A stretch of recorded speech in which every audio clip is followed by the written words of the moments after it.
Bad data. Bad data.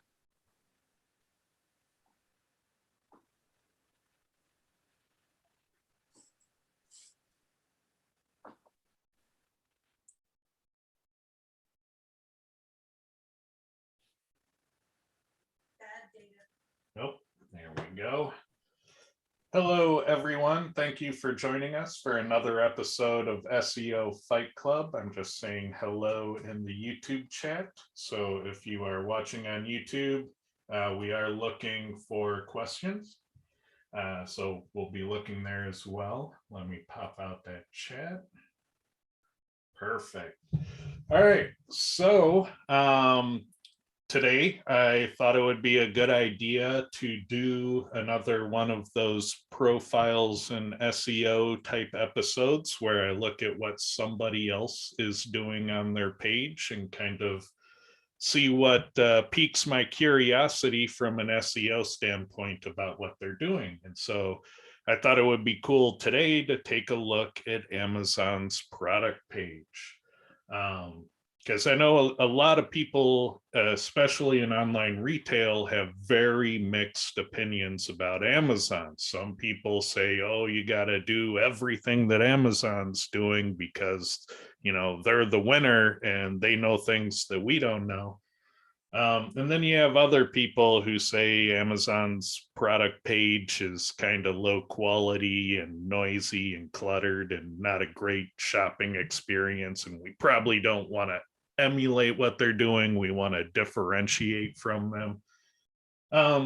But when it comes to SEO, we generally like to just look at what they're doing from the factor metrics. And I'm actually not going to even dive into the data that much today, but I know enough about what works right now that I can kind of point things out that are on their page. And so that's kind of what we're going to do. And some things like really stood out to me as being interesting. A lot of things weren't interesting. A lot of things were just common sense with the current knowledge of SEO. So Lee, what do you think about today's topic? I like the topic because one of my favorite myths out there is that Amazon's product pages are unbeatable in the SERPs. So I'm curious to see what it is that you've uncovered that will allow people to beat them. Yeah, you know, I think most of it is stuff you already know. So it's going to be hard for you to disagree with some of this stuff, but we'll see. There's always room for surprises. Cool. All right. So before we get into it, Carolyn, what's going on with the podcast? Well, actually, I hate to say it, but it's more indexation and crawl bots and rendering. How about that for a fun podcast?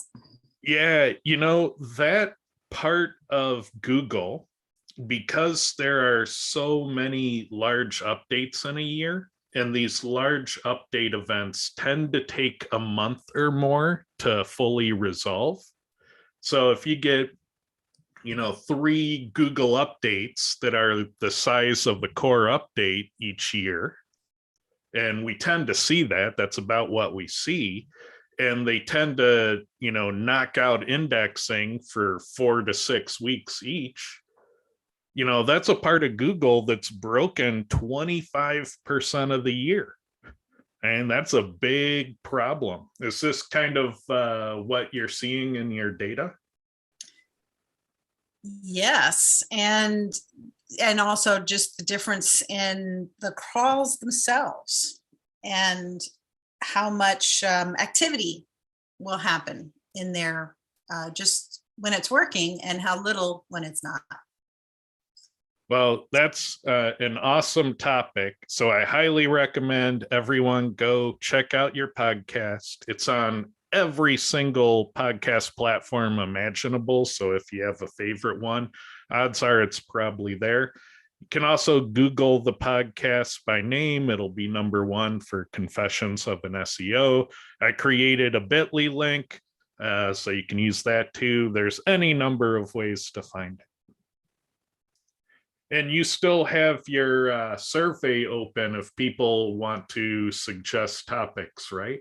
Yes, I asked for some feedback in general, but there's a question on there that's totally tell me what you want. And I'm going to keep it open up until like the very end of the year, and then I'll Yeah, and close it takes like 1 to 2 minutes to do. It's like a couple questions, right? Yep, that is correct. You want to give the URL for it? I know you have the bit.ly. Oh yeah, I think it's the same thing, and then it's just confessions survey, all one word. Excellent. All right, we'll definitely check out the podcast. I've already caught up with all the episodes, and so for a while there, I was binge listening. It's a pretty fun podcast, and the episodes are pretty short. You don't have to commit a lot of time. They tend to be like 15 minutes. That's right. Thanks, Ted. You're welcome. All right, so the keyword that we're looking at today is wireless Xbox headset. I like it because it's a good kind of typical e-com keyword that's, you know, it's not the hardest keyword in the world, but it's one that an online retailer would realistically target. So there's some competition in this market, so people want it. There's demand for winning organically. So this is an interesting keyword for me. I like Amazon because they're pretty solidly in there. And obviously, you know, the brand helped, you know, Xbox, you know, beat Amazon. So I'm looking at the online retail because I imagine that there are retailers down here, you know, in the lower portions that would really like to be up here. Contending at the top of page 1. And so looking at what Amazon is doing, I find, you know, interesting for those reasons. So the first thing I like to do is look at the search result presentation, which is how they appeared in search. And so we see that they have a different form. We search for wireless Xbox headset, and they're matching against Xbox wireless headset, same words, different order. And they bold that as well, so they recognize that as a variation. Apparently, headphone and headset are relevant variations. We got some schema coming into play, and ultimately the aggregate rating schema, one of the power plays for CTR. So if you can get those stars, you ought to get those stars. Price schema, another good one. When I look at their title, so we see their title here, we can see that Google is selecting their page title, but they're stripping the branding from the start. So there's a little bit of title rewriting in play, but largely they're using the title. So, you know, that works pretty well. It's also in the title tag, same thing. Another thing that's interesting is between the description, the title, the meta title, and the actual title tag, they're replicating the exact same text. And I think that's really bad. We could see up here, you know, game loud and clear with Xbox. That's not in their meta description. So by duplicating this content, it's the same thing as not having a meta description at all. And Google is selecting text from elsewhere on the page, and the text they picked was from the product description much lower down on the page. This I consider a big mistake. That's something where I would leverage against Amazon by tuning a relevant description and controlling that text. And then once I control it by tuning it for relevancy in the meta description, then I could try to see how can I modify it for CRO and try to get win more clicks with it. But if you don't control this text with your meta description, you can't CRO it anymore. It's no longer something you can tune because Google's picking from elsewhere off the page. And so ultimately, if you want to control that aspect of SEO and CRO, you need to make sure that you're tuning your meta description. And so that's one area where I think Amazon is actually at a disadvantage. And what ends up happening, maybe not for this keyword, but fairly commonly for keywords that are doing this, Google will find multiple phrases on the page that score similarly, and they'll A/B test them forever.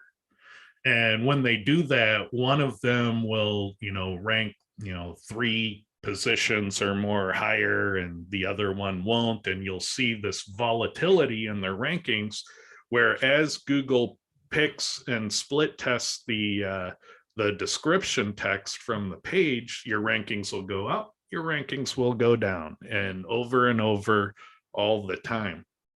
So by doing this, they're probably adding a lot of baseline volatility into their rankings across the board. So I think this practice of, don't populate a meta description or cookie cutter the title into it, terrible. I think it's a horrible SEO move. I think it's a big mistake. So that's one area where I think you can get ahead of what they're doing on the product page. So Ted, let me ask you a question on this, because I know that over time you've looked at a number of different pages. Some have had the title, some have had the meta title on there. Do you see any benefit or negative SEO by having both of them there and having them duplicated? Well, I think the main problem here, I wouldn't say that there's a negative SEO in terms of like being attacked. I think the problem here is that when you do this type of lazy SEO where you duplicate the exact same content in the meta description, I think what happens is Google says, oh, it's the same as the title, we can just ignore it. It's as if there was nothing there, because Google is not going to put the exact same text in the link text as well as in the description if it can avoid it. Sure, but if I looked at the meta title and the title duplication as a place to get my keywords, my keyword density up once again, would you have any issues with that approach? Yeah, and we would actually need more SEO testing, because this meta title tag with the content, that's not used everywhere. In fact, probably most web pages on the web aren't going to use this meta title tag. So the historic convention is the title tag, which you see below. This construct of the meta title is kind of non-standard. If it is standard, it's very, very recent standard. So it's allowed in HTML to create new names, but you won't find this everywhere you go. And so this one is kind of an oddball, and I think you'd need SEO testing to determine if Google will even use this middle construct. Excellent. All right. So one thing that I found really interesting is the URL handling on these product pages. So they're canonicalizing to a standardized URL, which is good. Everyone should be doing that. But they've designed their URL structure to reference the product with this end portion at the end of the URL. So technically in this SEO portion, you can put anything you want and it'll resolve to this product no matter what you put in there. So here I modified it. I zoomed it up here. I made the URL Lee is a panda bear, and I kept the product code at the end, and it works just fine, and it canonicalizes to the correct URL. So ultimately, they can put any type of SEO text into this URL system and it'll work.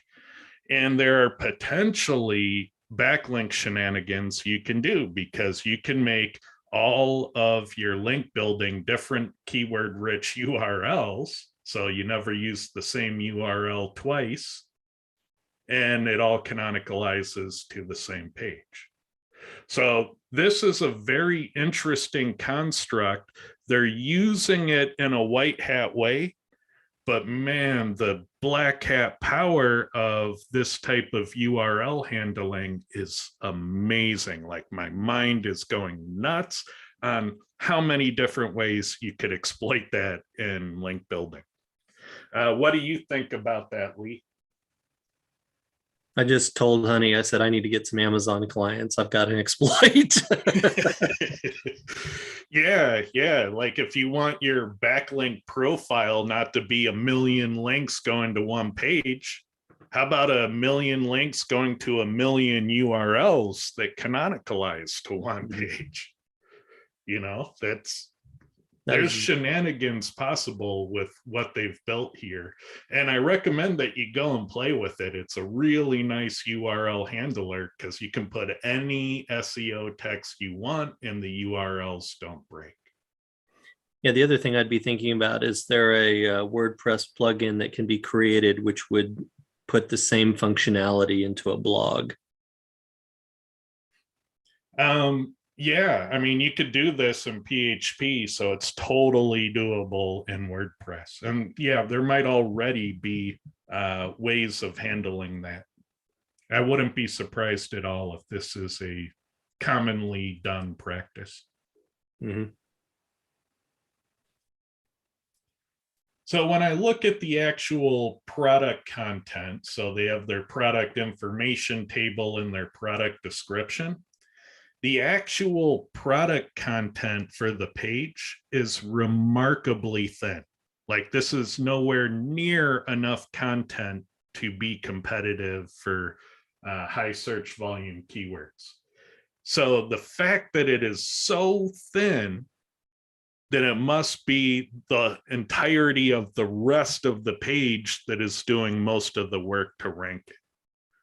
So Lee, if you were tuning a page for a keyword, would this be the kind and amount of content you would use?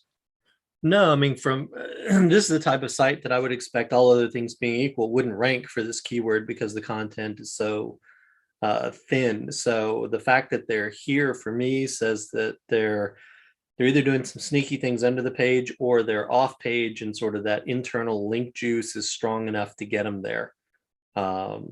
But yeah, this is not what I would build at all, by any stretch of the imagination. Yeah. This is kind of what they have to say to be honest about the product they're selling.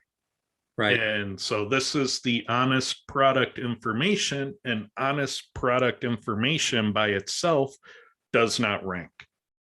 Mm-hmm. So nearly all online stores present this amount of information on their product pages.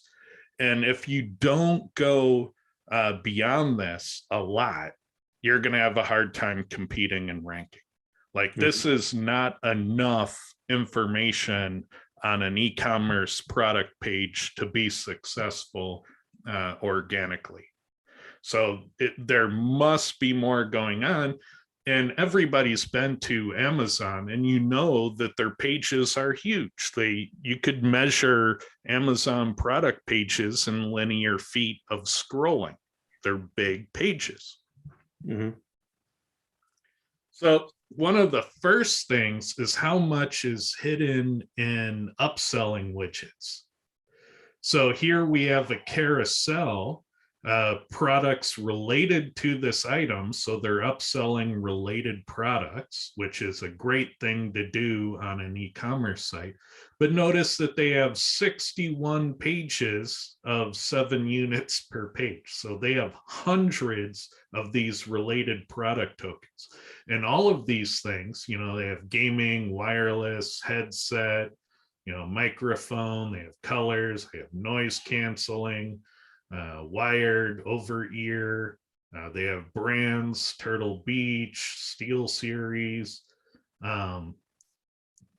detachable, console. They have so many like entities and relevant keywords in here, and they have hundreds of these. All right. And so I have SEOs nearly daily saying that, hey, Cora told me I need to use my keywords 50 more times. That's ridiculous. I can't do it. Google will punish me. There's no way I could put my keywords in, 50 more times and not scare off the customer. Well, here they put in their keywords and their entities and their LSI over 400 more times, and nobody's offended or scared off. All right. So if there is one keyword for these, that's 7 times 61. That's over 400. So, I mean, there's a way you can do it right there, and that's in one product carousel. Now, Lee, you've seen the math on a lot of successful SEO tuning. Is it this kind of math that eventually gets you where you need to be? Yeah, I mean, the thing I was, as you were presenting this, I was like, wow, that is brilliant. That's 400, plus times. I'm wondering, if I could replicate that with a sort of a blog post carousel that accomplished the same thing in, WordPress or, other CMSs, because it basically, accomplishes the same damn thing. Where you get the words on the page, you've got that, and you've got the nice internal linking, because I'm assuming that all 400 of these, or the majority of these 400, also probably have a link back to this wireless Xbox headset.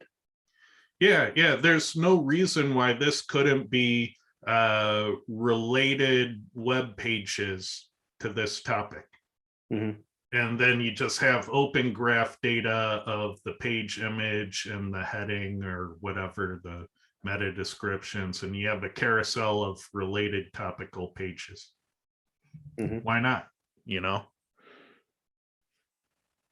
And so, yeah, that's one way that they're definitely putting some keyword content onto the page, and that keyword content is not the product information.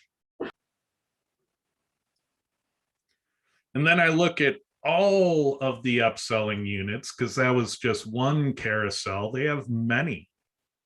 They have many different types of upselling carousels. They have related categories also adding there. And then they have all of their additional promotional units for coupons and specials and stuff. And so probably the bulk of their SEO keyword tuning is actually in the upselling widgets.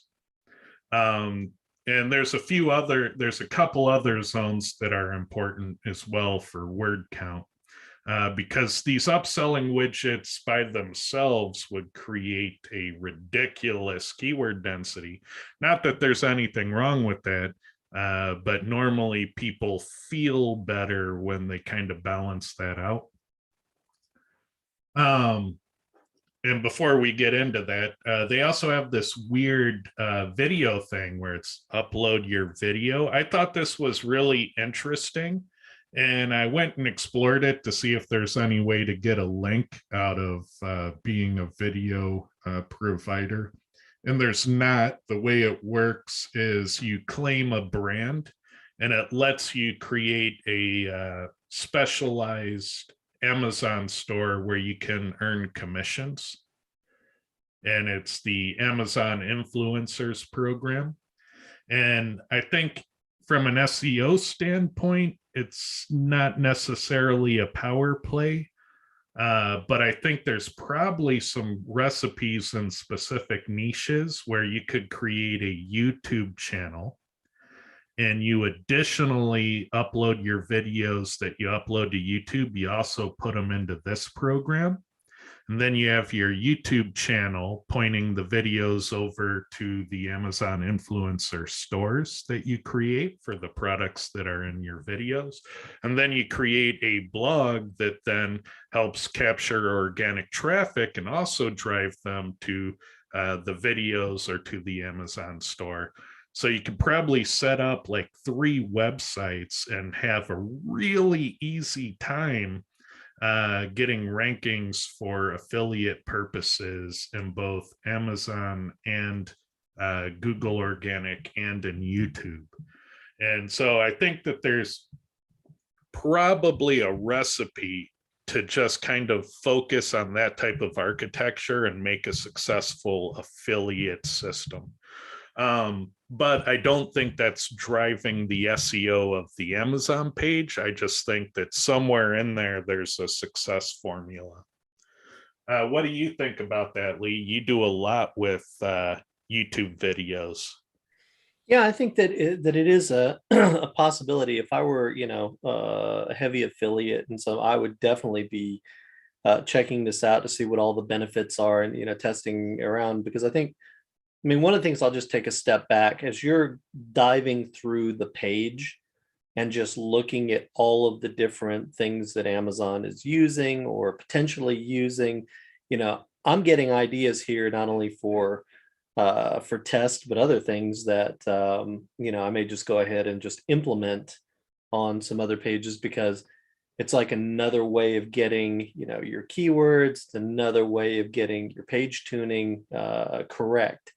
So I think the overall practice of just dissecting some of the top pages and just seeing what they're doing that's a little differently is valuable. And I don't think enough SEOs take the time to do that. But when I walk through these pages, I look and see these things that are being done. I go, man, I should be implementing that as well. Yeah, and there are competitive things I can think of that you could probably use this in a competitive nature. So these programs, they don't require you to always be favorable. So if you create, Ted's headset, I could create a video about, the Steel Series headset.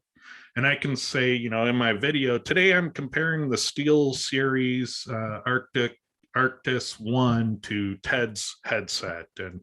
And then ultimately I find, well, I looked at the features and the feel and I tried them all out. And I still like the Ted's headset better, which is available at tedsheadset.com.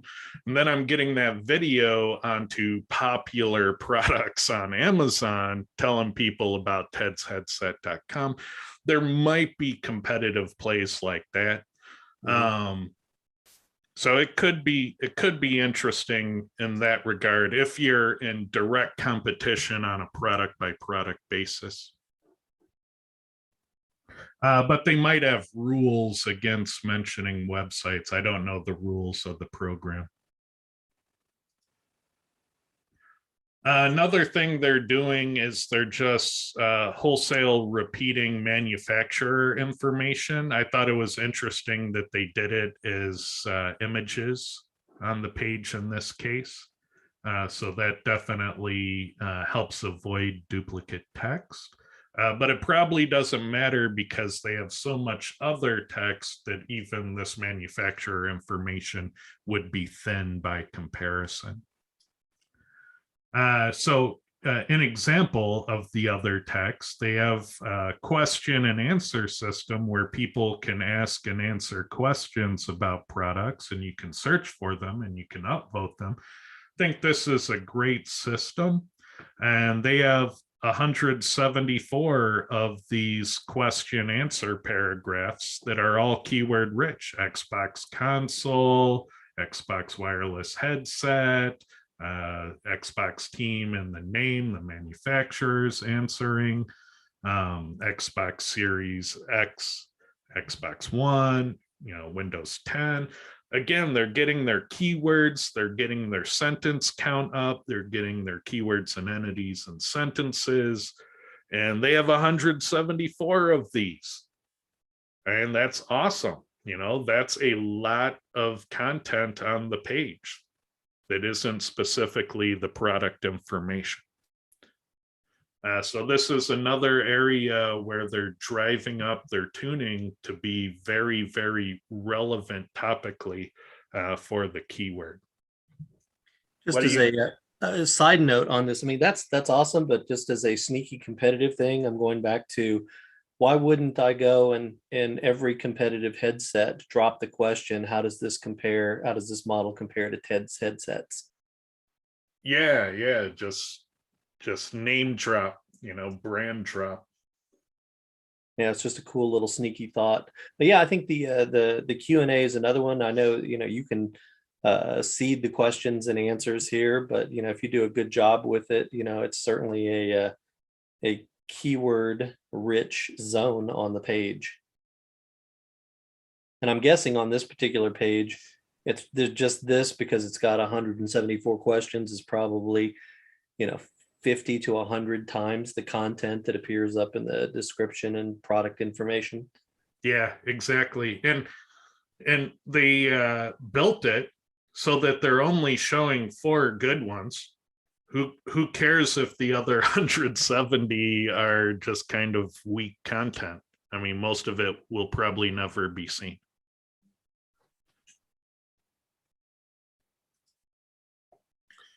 So they also have aggregate reviews. And again, those are quite long and quite keyword and entity rich. And they have 492 of them.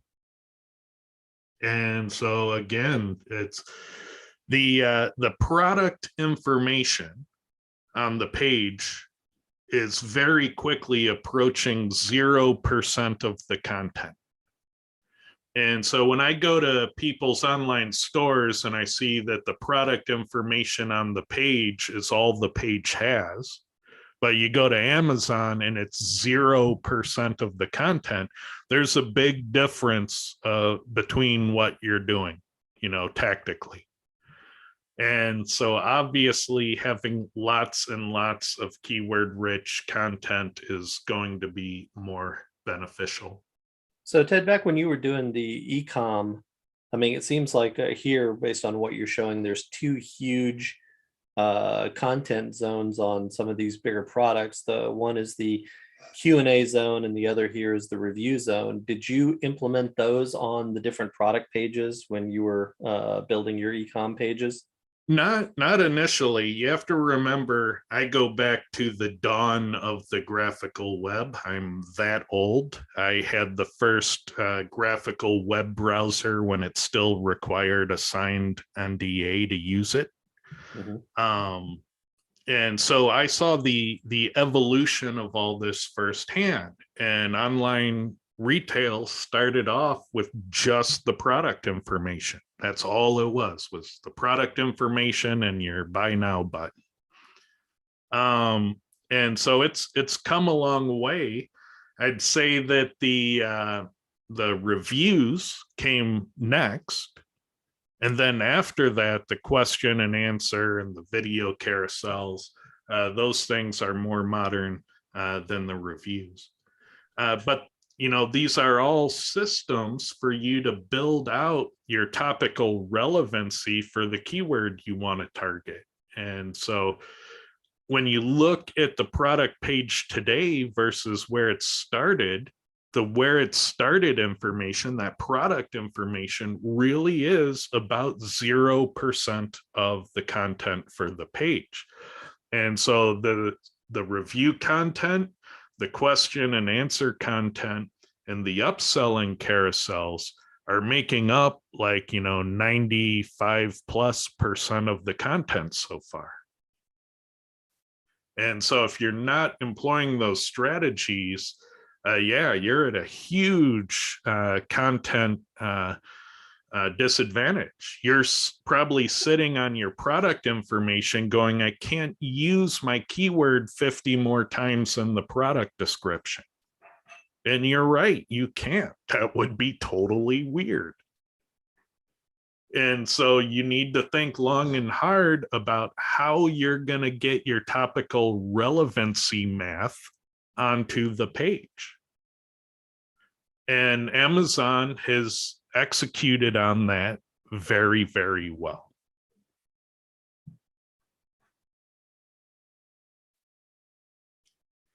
So when I look at the raw source and I'm looking at how they use the keywords, I see that they use Xbox 301 times and wireless 149 times, and they use headset 200 times. The one thing they didn't use was the exact match. And so I think that's another mistake. So this is what we were searching for. And we do see some strong benefit to having the exact match. We also witnessed that in typos. When you have the exact match of the typo, it benefits your ranking. But they weren't tuned for that. What they were actually tuned for was, seemingly a canonical keyword. Like Google knew that the canonical keyword for wireless Xbox headset is Xbox wireless headset, and that's how most retailers refer to pages that are topically like this one. And so we see that canonical term used 31 times on the page, but our exact search term that we're searching for is used 0 times. And it makes me wonder if our SEO targeting is exactly right. But it might be that, this keyword is a little too expensive for us to compete on. But if we actually tuned this variation, maybe we could be competitive on it and win this variation with more exact match usage. And it's this weird debate in SEO where people say, oh, you don't need to tune for Seattle plumbers and plumbers Seattle independently. Google's going to know they're the same thing and show you the same thing. Well, it turns out that's false. They're similar for sure, but they're not the same. They tend to be different results in different orders, and many times there'll be a certain percentage, maybe even as much as like 20% or more different in what URLs are presented. And the main difference in those that we see is which ones had more exact match for what was searched. And so these are kind of in a canonical form. This is probably the higher volume keyword, but there may be opportunities to steal some of that targeted traffic by going for the non-canonical keyword. And so this I see as another way of competing with Amazon is I could use this exact match because Amazon is highly tuned for this exact match. And so if I don't want to compete with that, I can compete on a variant, and I might be able to make some progress there. What do you think, Lee? I think it's true. Just as a little side thing, I went and looked at the page for Xbox wireless headset, and on the page itself, it had 9 times where Xbox wireless headset appeared, and most of those were in videos about the Xbox wireless headset. So it'd be like Xbox wireless headset unboxing and some of those things. So I thought it was intriguing that they weren't even trying on the page to utilize that head term many times. And I'm guessing based on the 31 that most of it appeared under the page and some of the canonicals and the URLs and the meta descriptions and things like that. But yeah, I think that if you're trying to compete for some of these other terms like wireless Xbox headset, that it does require a different approach because they are not the same thing. And anybody that thinks so, all you have to do is go run both of those terms and look at the URLs that come back in the top 100, and they're not the same. Yep, different order, and it's not the same URLs completely. There will be a % difference of URLs. Right.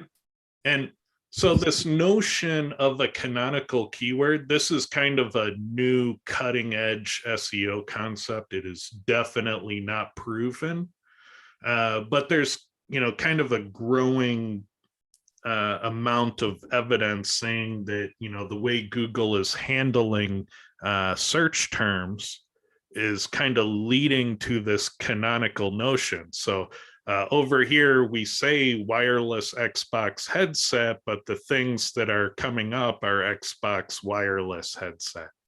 And so we're kind of seeing the effect of this canonicalization.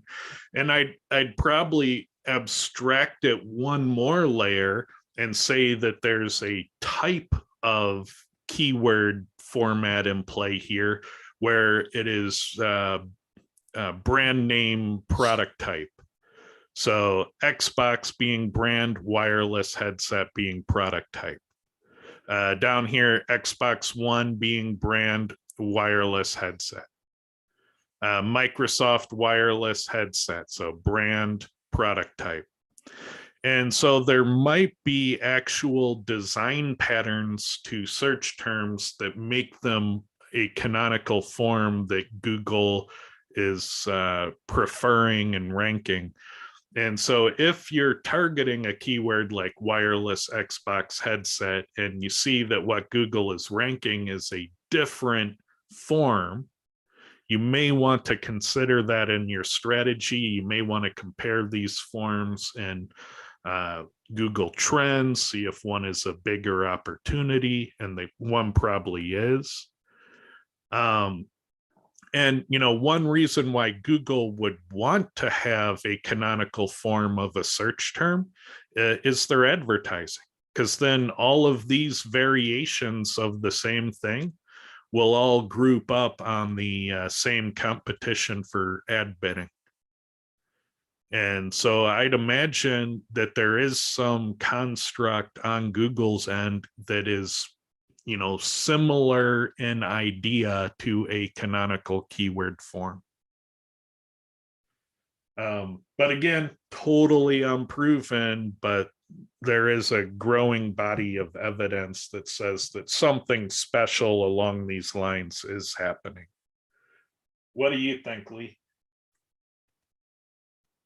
I think it's true that in my experience seeing this, but I also know that if you're looking for, wireless Xbox headset, having that exact term on your page does tend to give you a little bit of a bump. So if you were to have the page open and scroll down, you will find appearances of that exact match, that wireless Xbox headset. It may be wireless Xbox headset review or something along those lines. But the minute you go back to the canonical term, those things disappear unless they are well tuned for that canonical keyword. So you can compete on the variations by having those exact matches on the page, but you are still to a degree competing against the canonical, the head term. Yep. And I was going to say, a lot of people do teach, you find this variation because it's got, lower exact match and blah, blah, blah. Well, there's some truth in that, but it doesn't mean that just because there's not as many pages that have that's all you're competing against. Just be aware of that, go take a minute and look at what happens when you pull that up and see if it's all exact match pages or whether you're competing against a much, much larger term. Yep. And another thing we find is that when you do finally rank for one of these cool, canonical form keywords, it's at that point that you can pepper your page with lots of closely related terms and start ranking for hundreds and hundreds of different keywords all from that page. But the cost of entry to play that game, where you get one page ranking for hundreds of related keywords, is you have to rank for one fairly decently first, and then you can play that game. So there is a benefit to understanding what terms Google prefers and being able to pay the cost of entry to rank for one of them, and then to diversify to draw the broad match traffic from hundreds of closely related. What you can't do in that system, and what you don't see in the wild, is ranking for hundreds of completely different unrelated terms. You don't see single page ranking for plumbers, electricians, horse racing, and gift baskets. Like, that doesn't happen. So when people say, oh, I rank for hundreds of terms, they're ranking for one term well, and they're broad matching a ton of very closely related similar terms. And the way they did it is they ranked for one term well, and then they added those closely related terms to their page for all that broad match love. So that's the recipe when you hear about people ranking for hundreds of keywords. So in review, what we kind of saw is their methodology is their SEO URL handling is just cool as shit. Like, I really like what they did there, and it's really, it's making me grin. I have so many ideas about what Amazon is doing with their URL handling. If you missed that part of the show, you want to go back and watch it.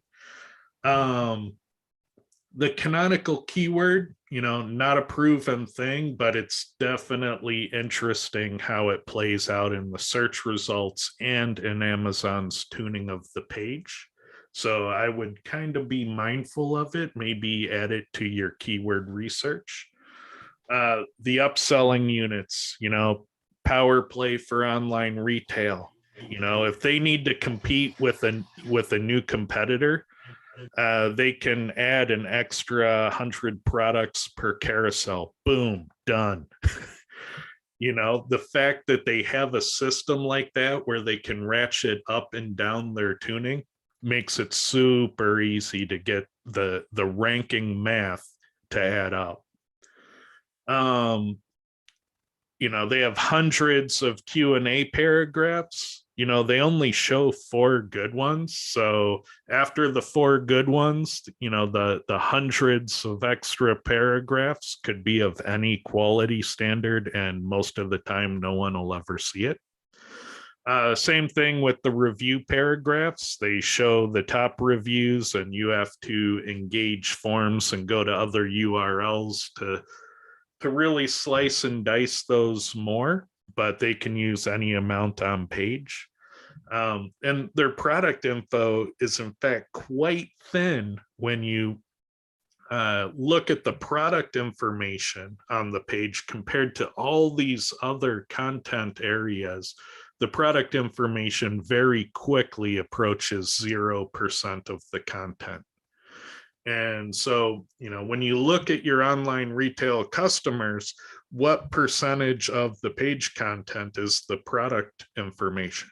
And if you're seeing that, 80% of the page is the product information, well, that should tell you disadvantage right there. And so you have to kind of look at these techniques and more to be competitive topically. And again, there was a couple mistakes we kind of saw in their SEO. Like we saw them neglecting their meta description, and so that's kind of a big mistake. There's another one, it slips my mind at the moment, but they made a couple mistakes in their SEO, and those are things that I would try to leverage against them if I was in direct competition. And the other thing that we didn't really go into here was the off page. Many times these product pages will have very low backlink counts.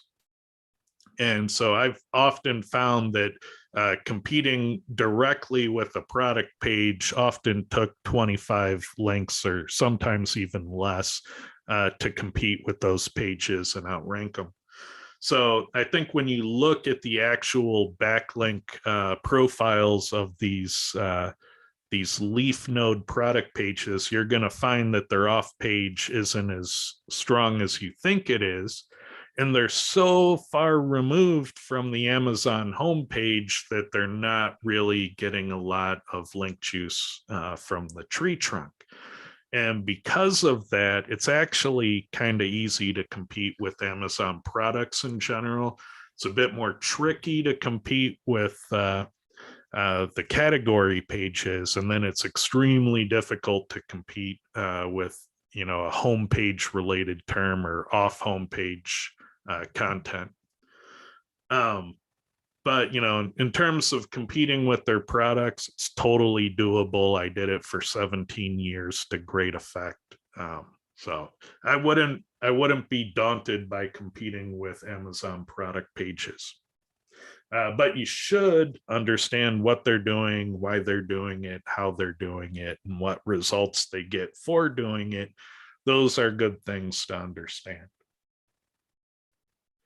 So let's see.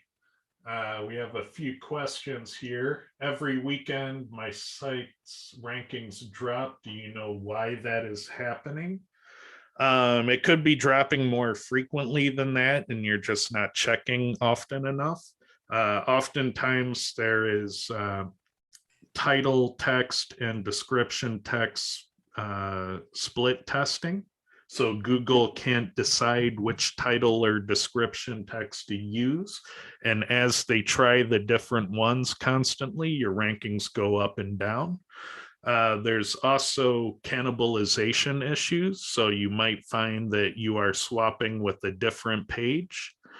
You might find that you're time sharing. So some of the time it's your website in the results. Some of the time it's a competitor's website in the results. And it's just clipping out beyond your rank tracking window. You know, there's the other one, Ted, is that on the weekends, typically, if you're a local site and your hours of operation are Monday through Friday, you will drop on the weekends, but you'll return back when you're during normal hours of operation as well. Yeah. So if you're a 24-hour emergency plumber and you put your hours of operation to end at, you know, 5 p.m., you might want to go fix that in your data so Google's not taking your local SEO offline. And so, yeah, there can be a number of SEO reasons. There can be some website reasons, you know, maybe there's something about how your website is engineered such that it's having issues on the weekend. So if you have a script that is doing routine site-wide backups and it fires off on the weekend and it takes a day and a half to run, you know, that might knock you out for the weekend. So try to figure out, you know, what's related to those times that could be interfering. Also check your web server logs and search console errors. So if you're giving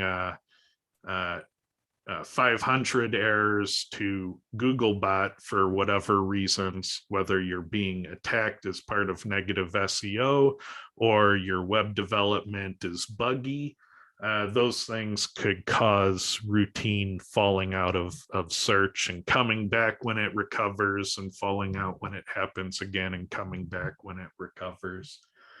So if you see any 500 errors in your logs, that's a huge red flag. All right, another question here. Do you think that keywords used on GMB and the Q&A and review sections help with rankings? I am not a local expert. I specialize in organic web. My guess is they have to matter at some point. So I would try to maximize those zones to future-proof at a minimum. But I would probably defer to a local expert. What are your thoughts, Lee? Yeah, I mean, they do help. They especially help if the Q&A helps you pop up for, you know, different terms that you might not be well tuned for. But generally speaking, you want more of the tuning to be on your website. That'll have more impact than the Q&A on the GMB will. But that doesn't mean, you know, to ignore it. I wouldn't not do it. I just wouldn't go there first. Yep. And so I think that's the last of the questions. So we're going to end it here. And I want to thank everyone for joining us. And we'll see you next week with another great topic. So thank you, everyone.